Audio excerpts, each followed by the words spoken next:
Puji syukur kehadirat Allah dengan mengucapkan Alhamdulillah ya Rabbil Alamin. Bersalawat kepada Nabi dengan mengucapkan Allahumma salli ala Muhammad wa ala ali Muhammad fil alamin innaka hamidum majid. Baik Bapak Ibu sekalian yang berbahagia, mudah-mudahan di malam hari ini Allah melimpahkan rahmat dan keberkahan kepada kita semua. Amin ya Rabbal Alamin. Baik Bapak Ibu, kita lanjut pada kajian kita halal dan haram karya Imam Al-Ghazali, percikan daripada kitab Ihya Ulumuddin. Kemarin kita sampai pada sumber jenis serta sumber harta halal dan haram. Di dalam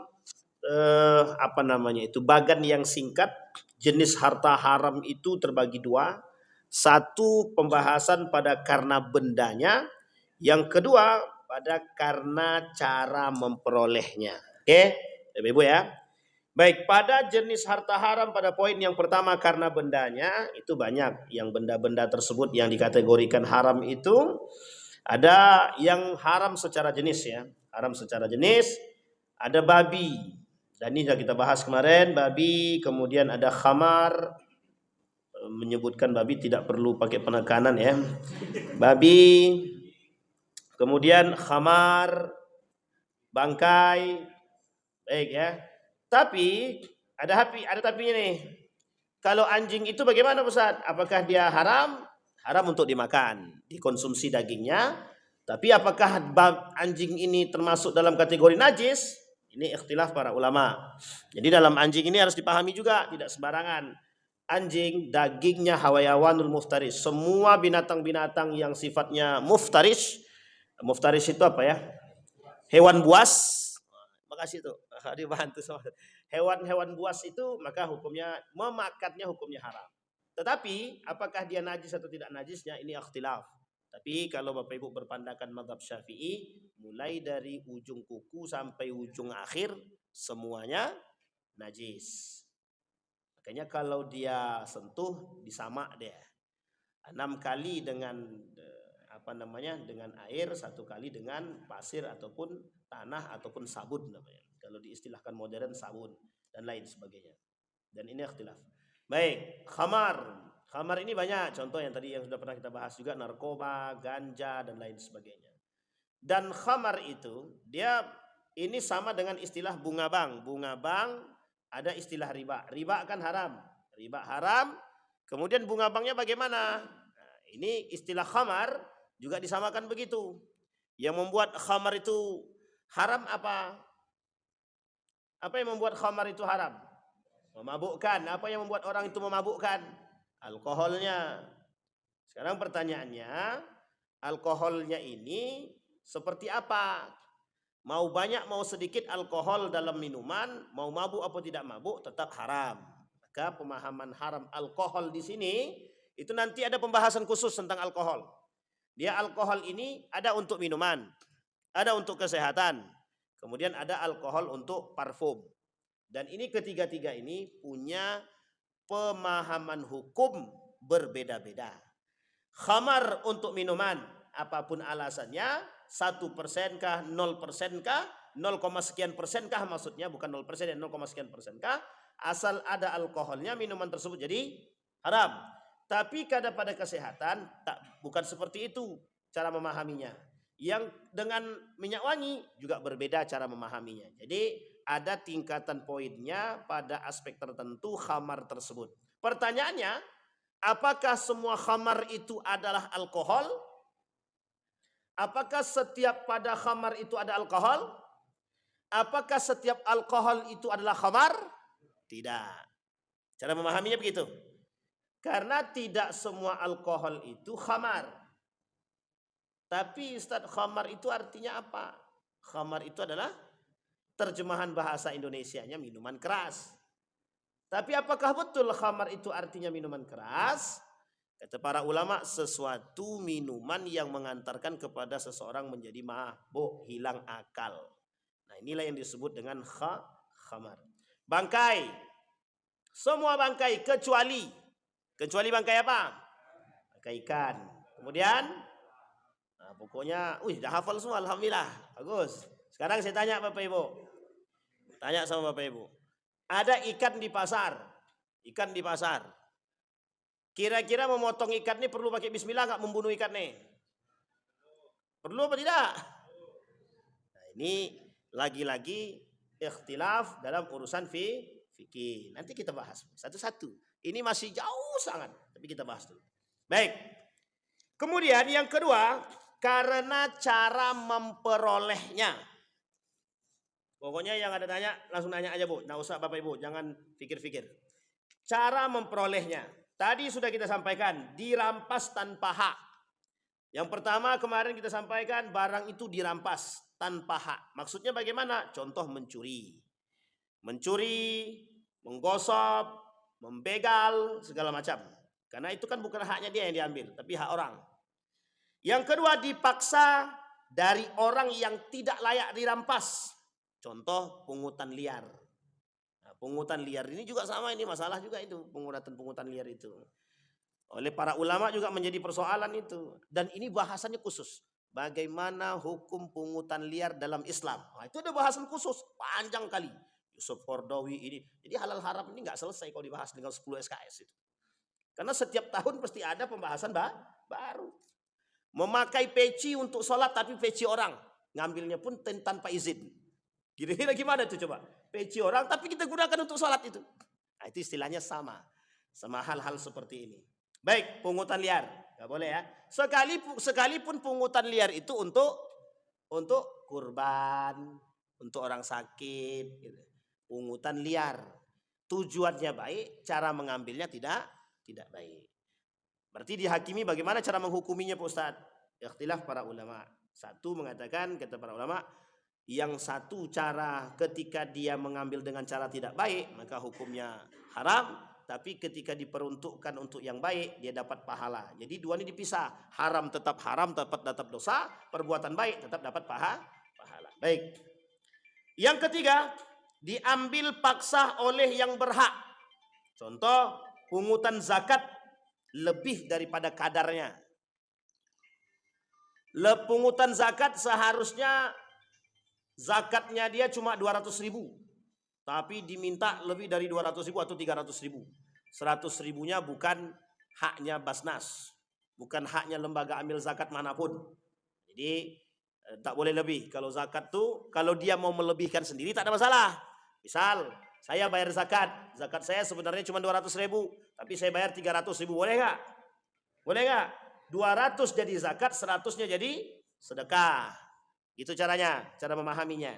Tapi kalau diambil paksa lebih, enggak boleh. Enggak boleh. Bayar zakat Guardi.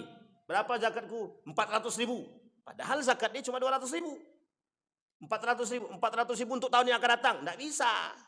Enggak boleh. Itu namanya pemaksaan. Mengambil paksa enggak boleh.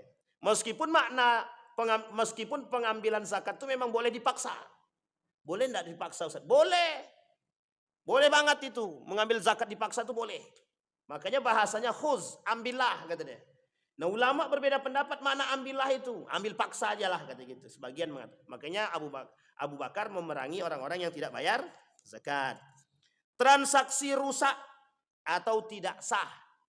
Contoh jual babi. Dapat untung. Jual khamar, minuman keras, dapat untung. Itu sama tuh transaksinya rusak itu.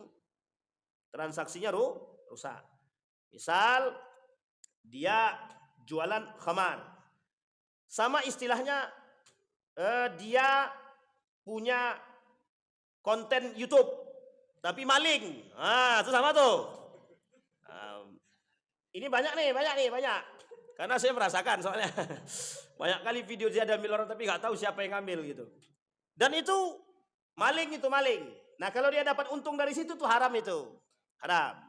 Tapi Ustadz itu kan untuk dakwah Ustadz. Gitu dia. Kalau kata istilah Ustadz Abdul Somad itu apa namanya? Promosi endorse terserahlah apa namanya. Boleh itu kan. Baik. Menjual khamar, menjual babi, menjual anjing, menjual tua dan semua barang haram yang dijual dapat untung dari situ. Nah, itu tak boleh. Ada satu hal. Ustadz ya. Kalau Bapak Ibu percaya enggak ada yang bertanya begini sama saya? Ada, Pak. Saya pun jawabnya bingung. Saya bilang, pelakunya bagaimana? Udah nikah atau belum?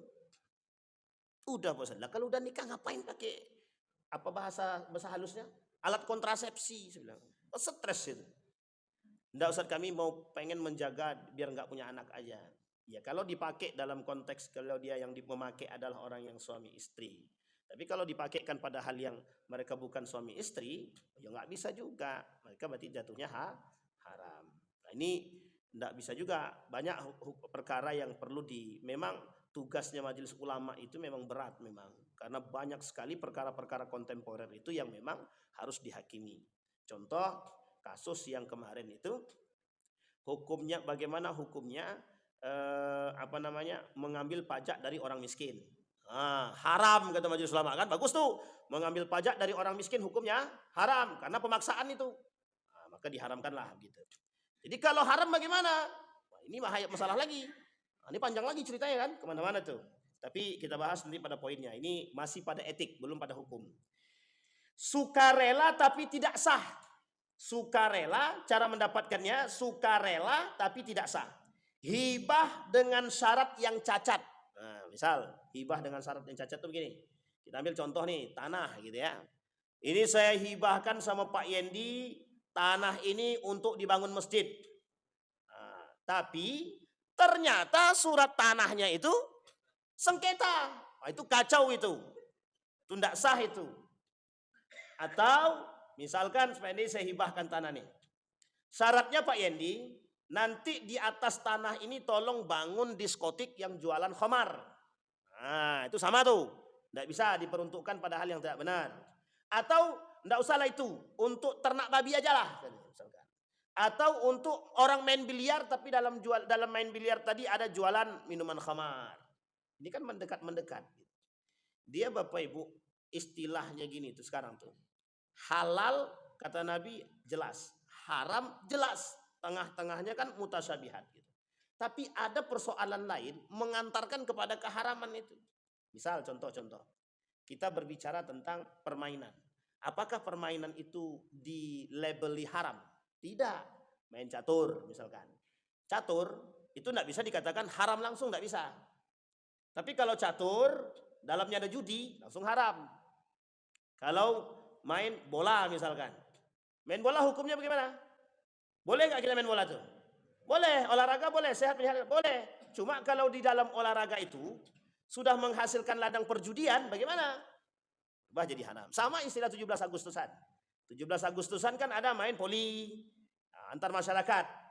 Tapi hukumnya mubah, boleh. Cuma setiap di antara para kelompok-kelompok tadi bayar 200.000. Ternyata memperebutkan hasil bayaran tadi, pendaftaran tadi.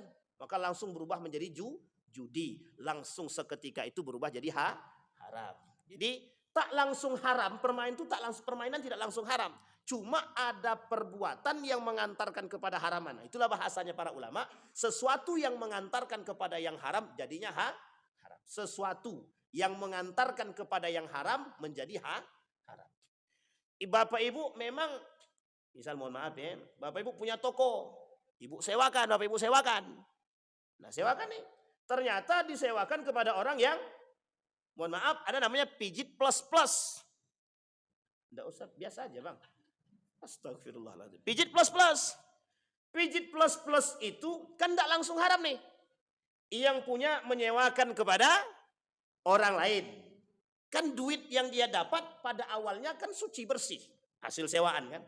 Ternyata orang yang menyewa ini dia buka pijit plus. Paham sampai sini? Baik. Pijit plus. Kalau laki-laki dengan laki-laki, ya enggak ada masalah. Perempuan dengan perempuan, enggak ada masalah. Tapi berubah laki-laki perempuan. Perempuan laki-laki. Berubah seketika hukum yang tadi mubah menjadi haram. Apakah duit ini langsung berubah menjadi haram sampai ke tangan? Tidak. Makanya ada tahapan-tahapan sesuatu yang mengantarkan kepada haram bisa menjadi haram. Atau kita menyediakan tempat yang tadinya tempat hukumnya tidak haram berubah jadi haram. Contoh, ada namanya air. Air dalam bak mandi. Hukum asal airnya apa? Suci kan? Bersih kan? Baik, dalam bak. Kalau bak kecil, berarti kan tidak bisa mensucikan. Tidak bisa pakai wudhu. Karena harus 2 kula atau air mengalir. Tapi suci, boleh diminum, boleh dibuat mandi, boleh mencuci. Kan begitu. Berubah seketika air yang suci ini tadi, yang bersih ini tadi, berubah jadi najis ketika masuk bangkai tikus, bangkai ayam, bangkai semua bangkai. Bangkai tikus, bangkai cicak berubah warna, berubah bau. Kata Syafi'i, sekalipun tidak berubah baunya, sekalipun tidak berubah warnanya, sekalipun tidak berubah rasanya, kalau tak sampai dua kula, kata Imam Syafi'i, kata mazhab Syafi'i, tetap dia najis. Seketika yang suci berubah menjadi najis. Sampai di sini bisa dipahami Bapak Ibu? Nah, ini masih dalam tataran etik, belum sampai ke hukum. Baik, itu baru contoh-contoh. Warisan belum tuntas haknya. Ini sering terjadi. Warisan yang belum tuntas haknya. Harta yang diperoleh tanpa usaha yang kemarin kita sampaikan, warisan. Apa contohnya? Warisan yang belum, bagi waris yang belum sebelum utang lunas. Misal yang wafat ini, orang yang meninggal ini masih punya hutang. Cuma sudah bagi-bagi waris. Sehingga hutangnya si mayat ini belum selesai. Maka yang mengambil-ngambil duit tadi, ini hati-hati nih, yang hati-hati. Yang makan-makan duitnya itu berubah menjadi hak. Tapi kalau kami tidak tahu, saat kami kira masih udah memang tidak ada lagi hutangnya. Itu lain cerita. Sesuatu yang menyebabkan seseorang yang tadinya lapang bisa berubah menjadi sempit, itu jangan dibahas. Karena dia punya hukum sendiri. Ini yang dibahas dalam hukum adalah sesuatu yang lapang. Oke, yang lapang. Maka kalau si mayit belum selesai hutang piutangnya, maka selesaikan dulu. Tapi sebelum selesai hutang piutang, sudah dimakan dulu sama anak-anak istrinya. Maka ini masalah. Dan mereka memakan hak orang lain. Nah, ini poin pentingnya. Dia memakan hak orang. Contoh. Bapak Ibu punya hutang. Tapi ini jangan sakit hati ya. Bapak Ibu punya hutang sama orang lain. Punya duit. Apa hukum membayar hutang? Kalau sudah punya duit wajib. Tapi Bapak Ibu tak mau bayar. Bapak Ibu justru pakai duit tadi untuk beli makanan. Di sini masalahnya Pak. Ulama ikhtilaf. Yang paling tinggi mengatakan haram. Yang paling sederhana mengatakan makruh. Tidak ada yang mubah sama sekali. Kita sudah layak, duit sudah ada. Tapi kita nggak mau bayar hutang. Kan penyakit manusia sekarang paling malas bayar hutang.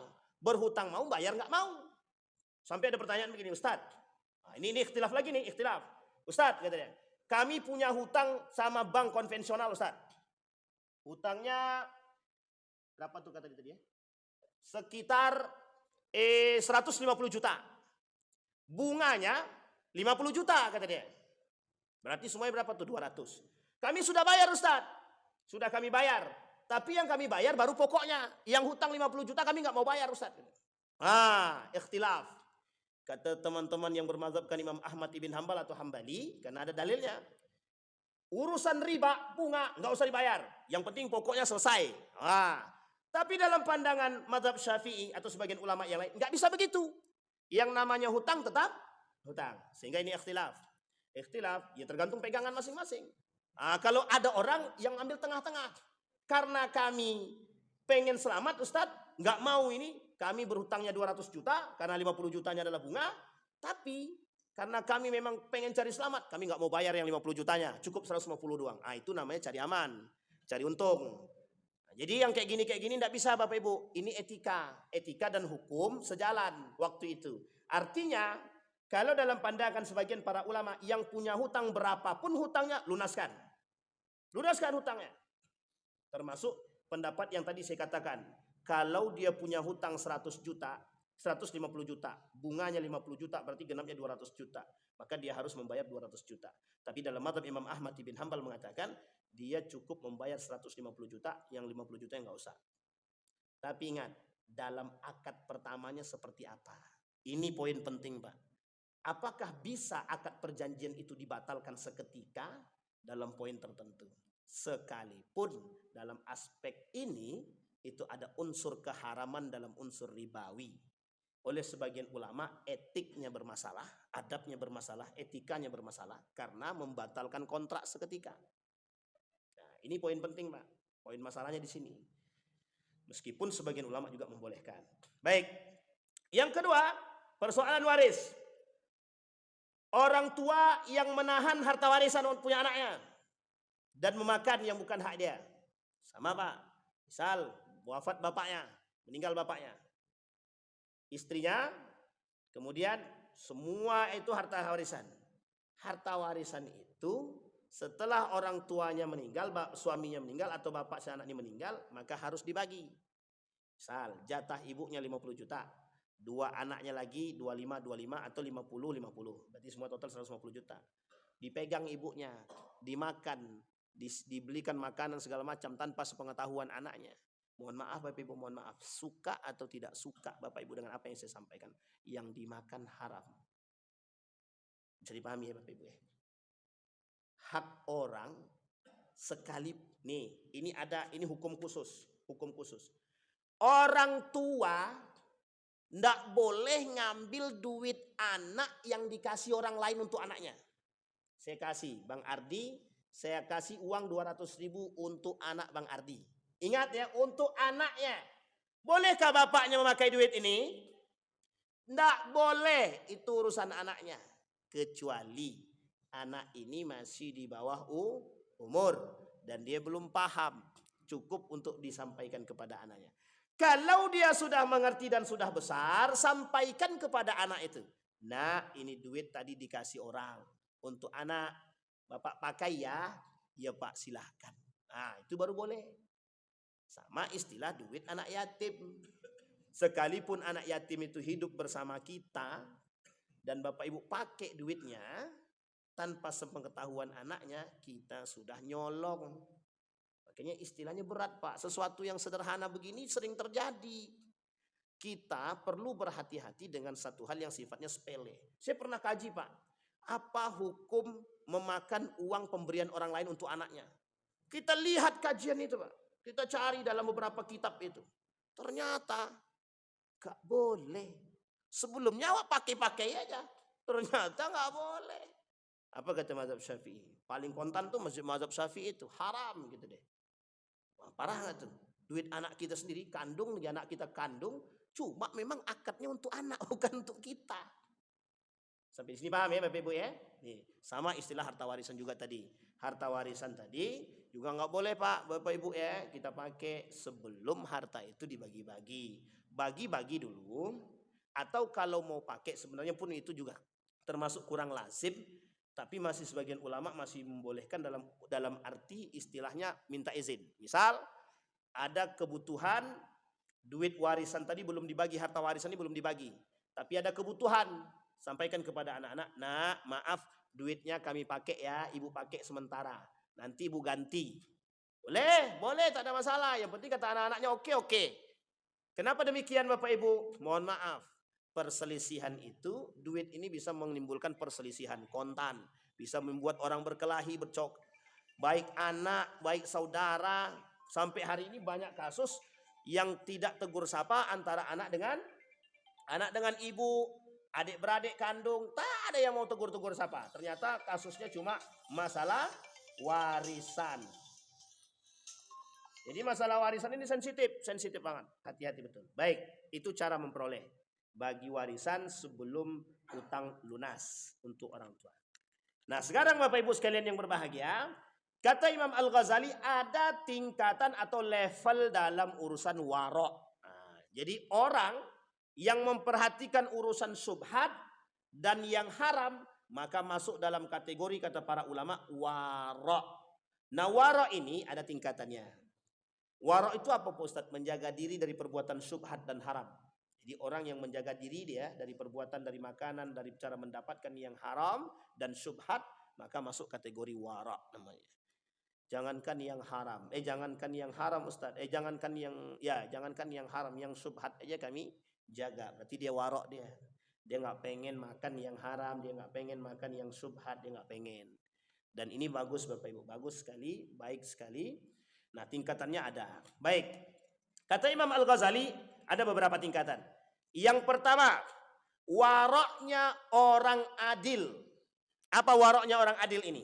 menghindari sesuatu yang menyebabkan seseorang menyandang predikat fasik. Status adil, kredibilitasnya gugur. Berganti status menjadi ahlul maksiat dan berpeluang masuk neraka. Sesuatu itu adalah barang-barang yang dihukumi haram oleh fatwa ahli fikih. Jadi misal kata para ulama, tuak itu haram. Karena kan tak disebutkan dalam hadis Nabi tuak itu haram. Tak ada. Tuak itu kiasan saja kepada yang memabukkan. Orang minum tuak, kemudian goyang-goyang otaknya, nggak ada fatwa narkoba, nggak ada. Hadis tentang narkoba nggak ada. Apalagi tentang ganja tuh nggak ada. Cuma dia baik goyang-goyang, memabukkan, hilang akal, segala macam dikiaskan ke situ. Bisa dipahami ya? Nah, kita patuh tuh pada hal-hal tersebut. Nah, kalau kita patuh, maka kita termasuk waraknya orang adil.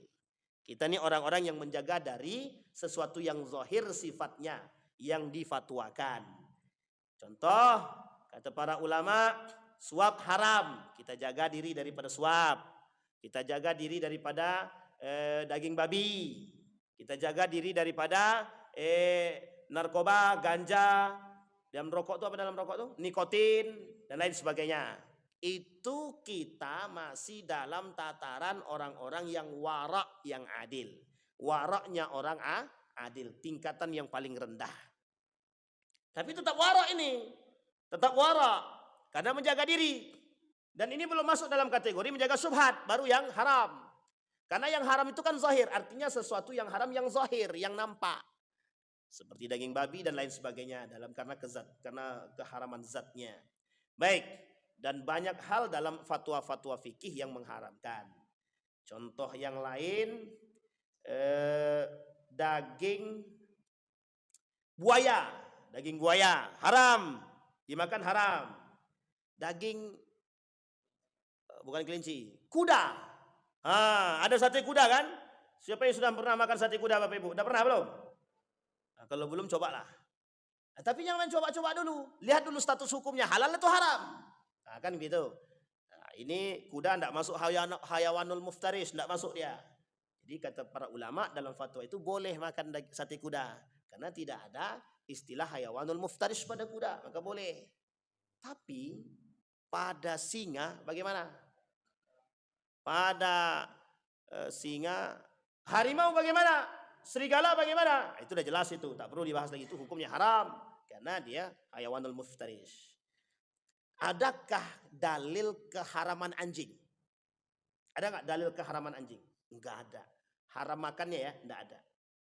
Bapak Ibu kalau buka hadis Nabi tentang anjing, rata-rata isinya berbicara tentang najis air liur dan kemudian tentang haram masuk rumah kalau ada anjingnya. Malaikat tidak mau masuk rumah kalau di rumah itu masih ada anjingnya gitu. Tapi tidak ada disebutkan seperti khinzir, babi langsung, tidak ada. Dalam Al-Quran pun tidak ada. Dalam Al-Quran justru di dalam Al-Quran persoalan anjing itu ada beberapa ayat, kita ambil kita klasifikasi menjadi 4 ayat. 4 ayat itu berbicara tentang duanya kehebatan anjing. Yang satu di antara 3 di antara 4 ini itu hanya berbicara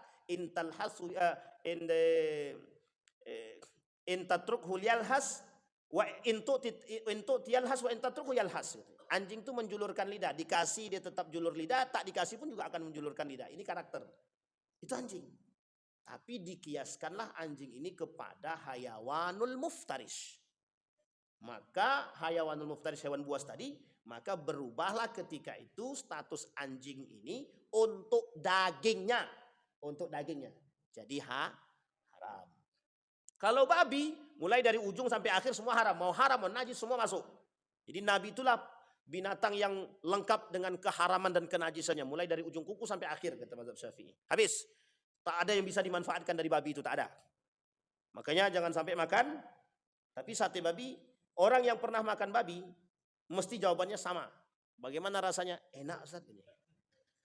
Tak ada satupun yang mengatakan daging babi itu yang gak enak. Tak ada. Saya beberapa orang saya temukan, mohon maaf termasuk mahasiswa saya sendiri, itu mahasiswa saya non-Islam. Jangan dibayang-bayang, gak usah. Apa kata dia? Enak enggak? Saya tanya, enak enggak daging babi itu? Dijawabnya Pak, enak lah Pak, kata dia. Mau kita makan bertambah itu gitu. Itu bayang, astagfirullah. Jangan dibayang-bayang. Baik, waraknya tadi orang adil yang pertama. Yang kedua, waraknya orang saleh. Menjauhi sesuatu yang mengandung potensi haram. Dia tidak haram secara mutlak, tapi ada potensi keharaman. Itu saja dia jauhi. Tetapi mufti memfatwakan kehalalannya karena dia hanya menilai zahirnya. Misal, ada satu barang tapi dia berpotensi haram. Contoh, kuaci, contoh minuman-minuman kemasan. Itu kan minuman-minuman kemasan itu, label halalnya kan jelas. Ada label halalnya. Tetapi ada sebagian makanan itu yang dikhawatirkan bercampur dengan minyak babi. Sehingga ada orang yang nggak mau makan tersebut. Nah ini yang disebut dengan waraknya orang sah. Contoh lagi yang lain. Starbucks, Dunkin Donat. Ya, Dunkin Donat sama. Dunkin Donat itu. Kalau Bapak Ibu lihat videonya orang-orang pembuat yang membuat Dunkin Donat itu, nggak mau makan kita itu. Karena binatang yang dimaksud, tapi itu kan video, kita nggak tahu kebenarannya. Yang jelas itu berpotensi. Contoh, Bapak Ibu, ada orang yang nggak mau makan ikan berdarah, kan ada juga tuh. Nah, ibu-ibu pergi ke pasar beli ikan, tapi kan kita nggak tahu itu udah dibismillahin atau belum. Udah memotong ikannya udah bismillah atau belum, memotong ayamnya udah bismillah atau belum, kita kan nggak tahu. Jadi ada orang yang khawatir seperti ini, saya nggak mau makan Ustaz. Karena tadi waktu saya beli, saya nggak tahu apakah orang ini bismillah atau belum. Ini kan memang repot ini kayak gini nih. Lama-lama nggak makan dia ini. Tapi repot. Cuma orang seperti ini mesti dia berpikir karena dia nggak mau memasukkan sesuatu yang haram dalam perut dia, maka dia disebut dengan kehati-hatian, penuh kehati-hatian. Nah, orang yang penuh kehati-hatian seperti ini, maka disebutlah waraknya orang soleh, kata Imam Al-Ghazali. Nah, jadi mudah-mudahan kita termasuk dalam golongan-golongan itu dan mungkin bisa jadi lebih tinggi tingkatannya. Orang soleh. Baik. Kemudian selanjutnya yang ketiga, waraknya orang bertakwa.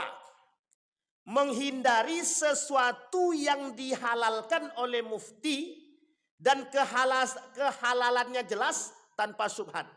Tapi barang halal itu dikhawatirkan mengantarkan pelaku kepada yang haram. Inilah yang disebut dengan tarku ma la ba'sa bihi, meninggalkan sesuatu yang dibenarkan boleh, tetapi ada tetapi dia khawatir menghantarkan kepada yang haram. Apa contohnya ini? Kita ambil contoh misalkan nira. Tahu Bapak Ibu nira? Nira itu halal apa haram? Halal. Cuma potensi dia untuk mencapai tingkat yang diharamkan itu ada. Maka nggak mau orang minum, nggak mau dia minum. Yang menjaga diri seperti ini, nah itu bagus, tingkatannya bertakwa. Ada lagi contoh makanan-makanan yang lain yang sudah jelas, yang tadi kita sampaikan, Dunkin Donat, Starbucks dan lain sebagainya itu sama. Ada potensi-potensi yang memang mengantarkan kepada, padahal fatwanya jelas. Makanya saya nggak tahu, kita nggak tahu ya. Saya ada punya kawan itu. Ketika kita ajak makan minum di warung, di salah satu warung ternama gitu, saya bilang yuk kita minum kopi lah. Dia bilang enggak lah gitu. Saya minum kita minum di rumah saja. Dia lebih condong mengajak minum, dia buat teh sendiri, ya kan? Dia apa sendiri, dia ambil sendiri, dia buat sendiri. Saya tanya ngapain seperti itu ente? Khawatir Wan, nanti kita nggak tahu apakah yang kita minum itu gulanya dari mana ini. Mak, dalam hati saya kalau kayak gini kita memang nggak bisa makan di luar ini. Akhirnya ya memang, tapi beliau punya kekhawatiran itu. Gitu. Artinya itu kembali kepada perorangan. Nah, orang yang menjaga diri dalam keberhatian seperti itu penting, Pak, penting sangat. Baik. La yablughul abdu darajatal muttaqina hatta yada' ma la ba'sa bihi makhafatan ma bihi ba'sun. Nah, ini poin penting kata Rasulullah. Dalam hadisnya kata Nabi, seseorang hamba tidak akan mencapai derajat orang-orang bertakwa sampai dia meninggalkan sesuatu yang tidak bermasalah. Karena mereka khawatir akan terkena sesuatu yang bermasalah. Ini minta maaf, jangan tersinggung. Salah satu contohnya gaji. Gaji itu kan halal tuh. Tapi punya potensi kepada keharaman kah? Itu yang kemudian dipahami oleh para ulama. Maka kata orang yang bertakwa tadi, kata orang yang warak dengan ketakwaan tadi, maka dia berhati-hati dari situ. Maka Bapak Ibu temukan, mesti akan Bapak Ibu temukan, kenapa ente nggak mau jadi PNS? Dijawab sama dia, ini saya pernah tanyakan langsung. Pak, Bapak nggak mau jadi PNS? Nggak mau saya jadi PNS. Kenapa itu? Khawatir yang saya makan itu haram. Pak, tapi gajinya kan halal, kata para ulama. Itu kan kata para ulama, tapi kan ada potensi juga. Kita nggak tahu dari mana hasilnya. Mikir saya, Pak. Astagfirullahaladzim. Nah kalau begini, Bapak Ibu kerja sama orang misalkan kayak punya ada toko Cina misalkan, ada tokonya Cina. Nah, toko Cina itu kan kita nggak tahu yang dijual. Kalau yang dijualnya barang kelontong, cuma kemudian barang-barang yang dijual itu adalah barang-barang yang contoh sapu segala macam. Itu barang apa namanya itu? Sapu itu. Barang pecah belah lah ya, barang pecah belah, sapu segala macam. Nah kita kerja sama dia tuh, kan digaji. Orang yang sampai pada predikat tersebut dia nggak mau. Saya pernah temukan orang, Pak, ada warung, memang warungnya Cina, tapi Cinanya Muslim. Saya tanya, yuk kita makan situ. Enggak, kata dia. Penjualnya orang Cina, Muslim coy, dia bilang gitu. Muslim, saya bilang. Jawabnya gini, kan kita nggak tahu keislamannya bagaimana gitu. Astagfirullahaladzim, saya bilang, wah kalau kayak gini memang susah nih makan nih. Udah kita makan di warung sate aja. Nggak mau juga dia. Nggak mau dia makan warung sate, nggak mau. Ayo kalau kayak gini kita buat sambal sendiri aja langsung. Sambil sambal belacan atau apa terserah lah kan gitu.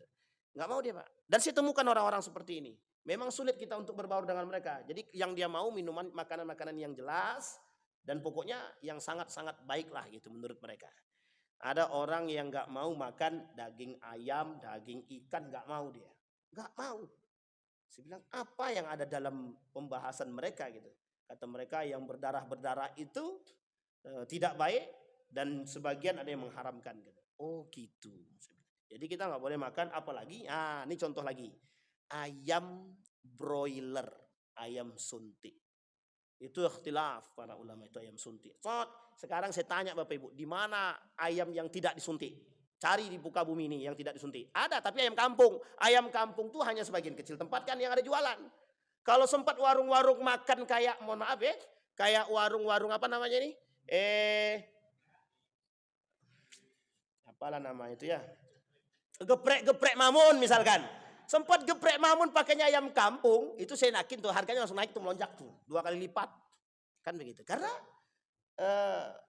pembahasan mereka nggak mau makan begitu karena darah, apalagi ayam itu disuntik itu kan berpotensi. Sebenarnya halalnya jelas, cuma ketika disuntik itu kata dia, kita nggak tahu alat suntiknya itu barang yang disuntikkan itu apa. Dan mohon maaf Bapak Ibu, jangan, ini bukan mengada-ngada. Ayam broiler yang disuntik itu ikhtilaf para ulama tentang ayam itu tersebut. Karena banyak yang berpendapat, ada juga yang berpendapat bahwa hukum ayam itu haram. Ada, karena disuntik itu tadi. Tapi pertanyaannya kalau sempat ayam itu masih karena memang kan besarnya cepat gitu. Disuntik itu biar cepat besar gitu. Nah, dulu saya punya teman itu, kita ke kandang ayamnya, ternyata dia sedang nyuntik, memang disuntikin sama dia. Biar apa nih? Biar cepat besar. Yang tadi ukurnya 3 bulan, jadi 3 minggu udah besar. Nah, itu juga menjadi satu persoalan hukum. Baik.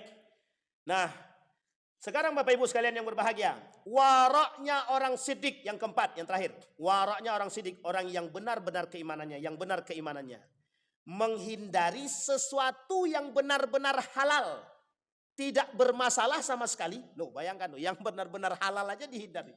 Dan tidak dikhawatirkan menyeret kepada yang haram. Tetapi sesuatu itu diniatkan bukan karena Allah atau memperkuat ibadah kepadanya. Dan jika dikonsumsi berlebihan, maka nilainya bisa makruh atau maksiat. Inilah waroknya orang-orang sidik. Yang kayak gini nih, jangankan subhat ya kan, jangankan haram, yang halal aja dia hindarin. Nah, tapi kata dia sesuatu yang bukan diniatkan karena Allah. Contoh makan nasi, dia takut makan ini nanti terlalu banyak, ternyata dia makan bukan untuk Allah. Ini memang rempong juga kalau hidupnya begini. Kalau kita kan, apalagi kalau dalam kondisi lapar, bismillahirrahmanirrahim langsung masuk itu. Cuma kata kita lupa tuh sedang makan tuh ingat Allah apa tidak kan begitu. Nah, tapi kata orang-orang yang siddiq ini, orang-orang yang waraknya ini Imam Al-Ghazali mengatakan, kata Imam Al-Ghazali, orang yang tingkatan seperti ini yang tertinggi ini itu orang-orang yang betul-betul menjaga keimanannya dan itu mesti langka kalau sekarang. Apalagi sekarang itu langkanya bukan main itu.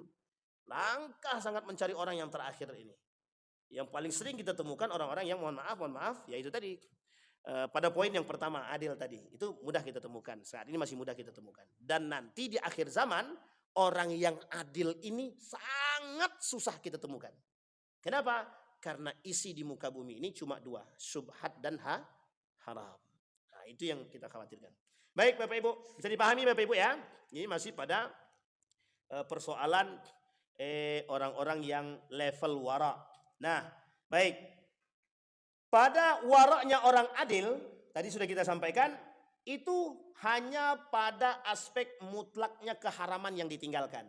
Yang tadi kita sampaikan bahwa orang-orang yang pada waraknya adil tadi cuma pada zahir mutlak daripada keharaman sesuatu itu yang dia tinggalkan. Seperti babi, anjing, segala macam lah. Itu dia tinggalkan secara zahir. Minuman khamar dia nggak mau pakai, berarti kita masih adil.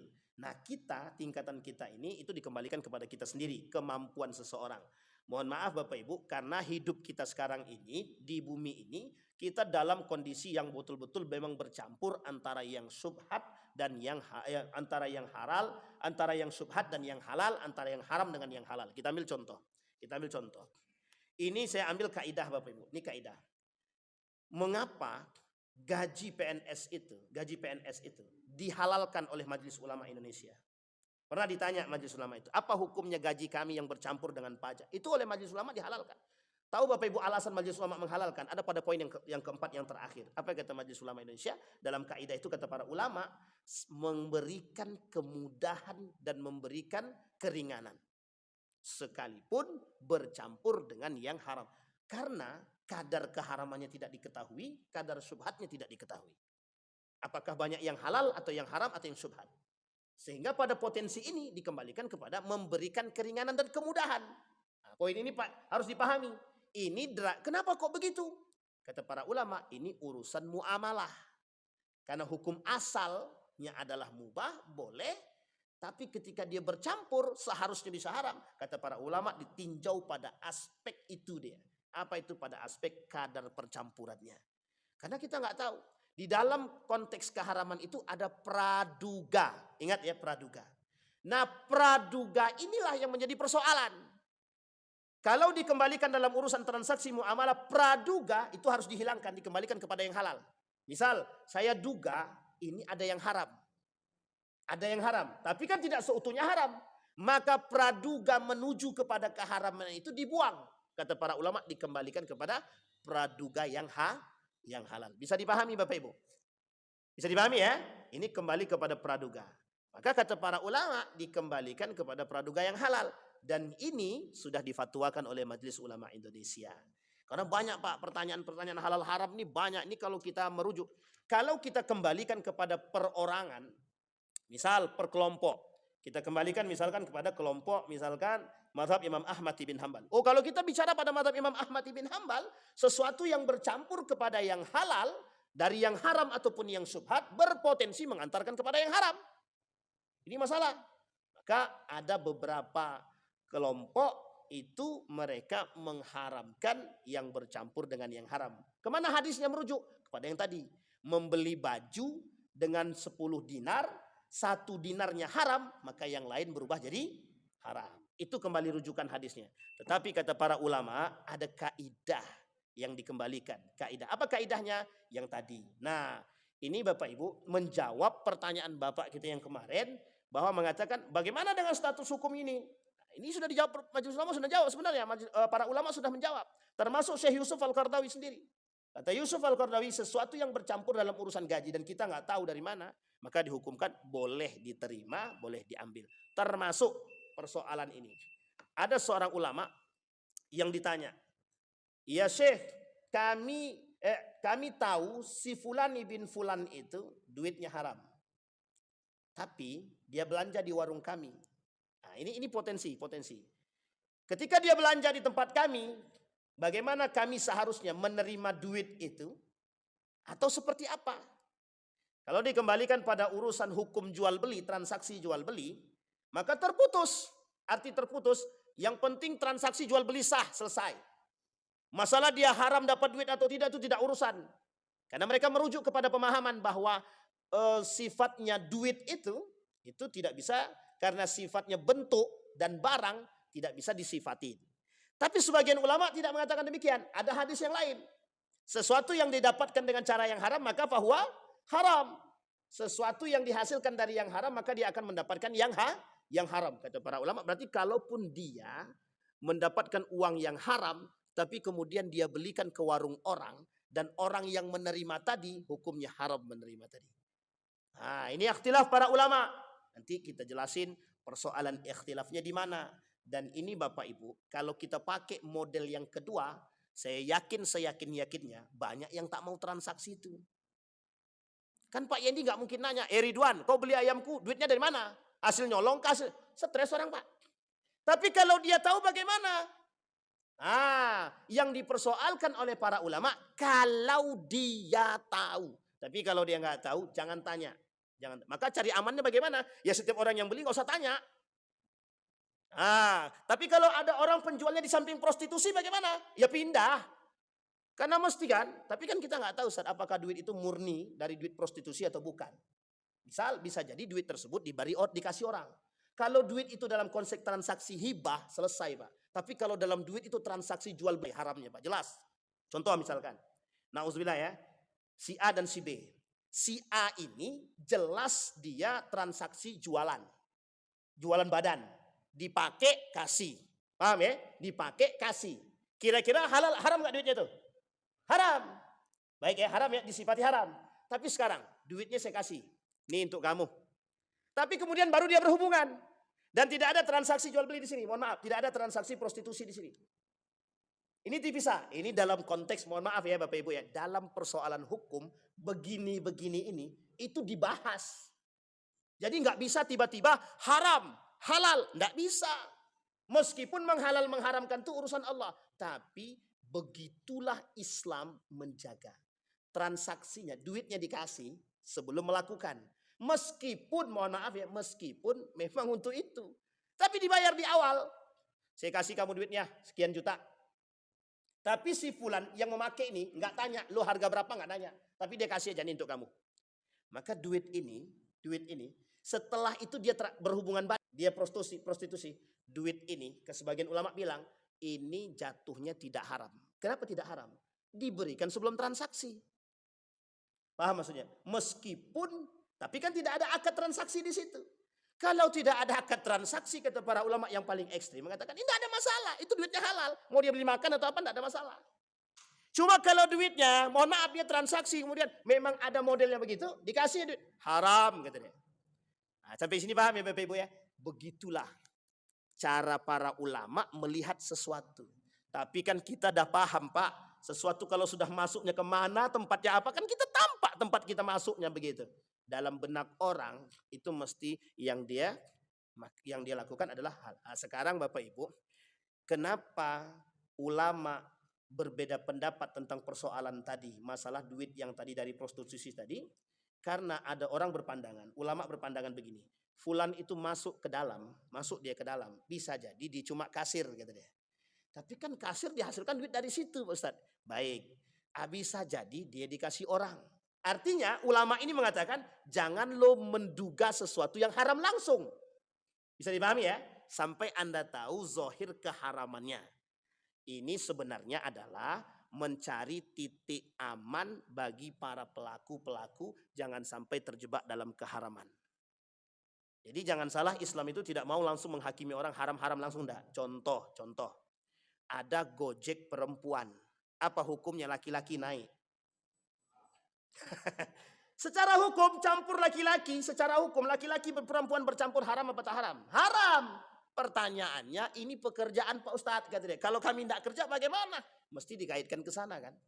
Pertanyaannya adalah, apakah ketika mereka duduk itu ada dempetan atau tidak dempetan? Satu. Yang kedua, apakah ada pekerjaan lain? Yang ketiga, bagaimana kalau memang cuma itu pekerjaan satu-satunya? Ini. Kenapa tuh? Tak usah mengambil penumpang yang laki-laki, betul ya? Betul. Jawaban mazhab dalam mazhab Hambaliyah, kata mazhab Hambaliyah, yang perempuan tidak usah ambil tumpangan laki-laki. Pertanyaannya ada, kalau di cancel tingkatan orang ini jadi buruk dalam apa namanya? Dalam sistem. Sehingga susah dia mencari orang lagi. Maka kata-kata yang kedua, ganti aja katanya, pakai mobil kata dia. Sudah jelas orang gojek motor suruh pindah ke mobil, itu kan nggak masuk akal jawaban. Ada yang jawab begitu? Ada. Jadi Bapak Ibu sekalian yang berbahagia, artinya ini proses dari sesuatu yang mengantarkan kepada yang haram. Jadi dari sesuatu yang halal bisa mengantarkan kepada yang haram jika perbuatan tersebut mengantarkan seseorang kepada yang haram. Baik Bapak Ibu sekalian yang berbahagia, insya Allah. Silakan tuh. Boleh. Kita minta 5 menit. Ya. Tunggu Datuk dulu. Nah. Boleh. Belum sampai lagi, tapi tak apalah. Lanjut.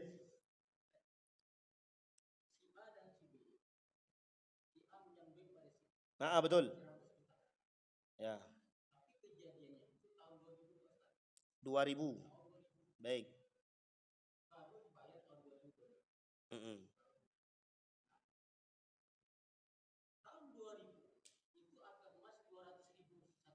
Baik. Benar.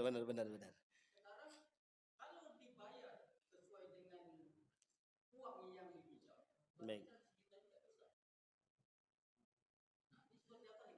Baik.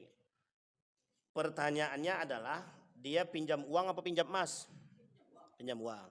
Berapapun yang dia pinjam, jangankan 5 tahun, 20 tahun pun jaraknya tetap balik yang sama. Sekalipun itu sudah tahun 2025. Kenapa demikian?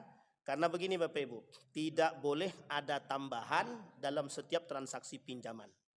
Tidak boleh ada. Ini pinjaman ya, karena Bapak bertanya, Atuk bertanya pinjaman. Karena transaksi pinjaman ini nggak boleh ada tambahan sedikit pun. Ini ittafaqal ulama, semua ulama sepakat. Sekarang kita lihat lagi perbedaannya pada emas, pinjam emas. Saya pinjam sama Bang Ardi emas 5 emas. Satu emasnya 5 juta. Berarti kalau 5 berarti 25 juta. 25 juta di tahun 2023. Sementara di tahun 2024 berubah menjadi harga emas tadi, satu emasnya 6 juta. Berarti 6 kali 5, 30 juta. Berarti ada perbedaan harga jadi berapa? 5 juta. Pertanyaannya adalah, pinjam emas kembali apa? Baik, pinjam emas kembali emas. Pinjam perak kembali perak. Ustadz, tapi kan itu ada tambahan di situ. Nah, kata para ulama, tambahan itu tidak berlaku karena persyaratan pinjaman di awal. Jadi akad yang terpasang di awal itulah yang memberikan kesederhanaan. Sehingga kata mazhab Imam Hambali, orang yang mensyaratkan pinjaman maka dikategorikan riba. Makanya tidak boleh ada sedikit pun syarat. Sekalipun dia pinjam 5 tahun yang lalu, benar, tidak ada masalah. Mau 5 tahun, mau berapa tahun, kembalinya tetap yang sama. Tapi kan Ustadz, duit itu harusnya sudah bisa kami pakai kan. Ini persoalannya adalah di sini Anda meminjam, ada konsep yang disebut dengan ta'awud namanya. Tapi ini berbeda Ustadz, kami pinjamnya di perbankan bagaimana? Baik, ini perbankan ya. Kita perbankan lain hukum. Dia ada meminjam untuk usaha, ada meminjam untuk bantuan. Dan ini poin penting. Makanya kenapa dalam istilah ulama Mesir, bunga bank itu tidak dikatakan haram? Karena ini kan transaksi gitu deh. Dia ngambil keuntungan. Tapi semua ulama semuka bumi ini selain daripada Mesir, mungkin sebagian kecil yang lain, itu yang namanya bunga bank haram. Bisa dipahami Bapak Ibu ya? Baik, ini persoalan riba nih tuh. Gitu. Jadi mau dia 5 tahun, mau berapa tahun, kembali tetap harus 100 juta pinjamannya. Cuma kita ambil poin akhirnya. Ya kalau dia mau ngembaliin lebih tanpa ada syarat di awal, ya silahkan, itu haknya dia. Boleh, kalau misalkan saya kasih, ini saya kembalikan 120 juta. Sebenarnya kalau kita pakai mazhab ekstrim lagi, enggak boleh, jangan terima. Tapi kata mazhab Imam Abu Hanifah, enggak apa-apa terima, orang cuma kasih hadiah kok yang 20 jutanya gitu. Tapi jangan disaratin. Ya pandai-pandai sendiri mikir lah kan gitu. Atau kita kasih bahasa, Berapa hutang saya Pak? Hutangmu 5 tahun yang lalu kan 100 juta. Ayah sekarang pandai-pandai mulah. Ah itu enggak bisa, itu tetap aja itu ada kode namanya. Baik. Karena begini Bapak Ibu, tidak ada kesepakatan di awal yang terbangun. Meskipun sebagian ulama daripada ulama-ulama Mesir pernah mengatakan bahwa kalaupun ada tambahan itu sebenarnya dibenarkan kata mereka. Tapi oleh ulama yang lain tidak disepakati. Karena itulah yang disebut dengan sesungguhnya riba itu. Baik, Pak Sab terakhir Pak Sab. Itu ya.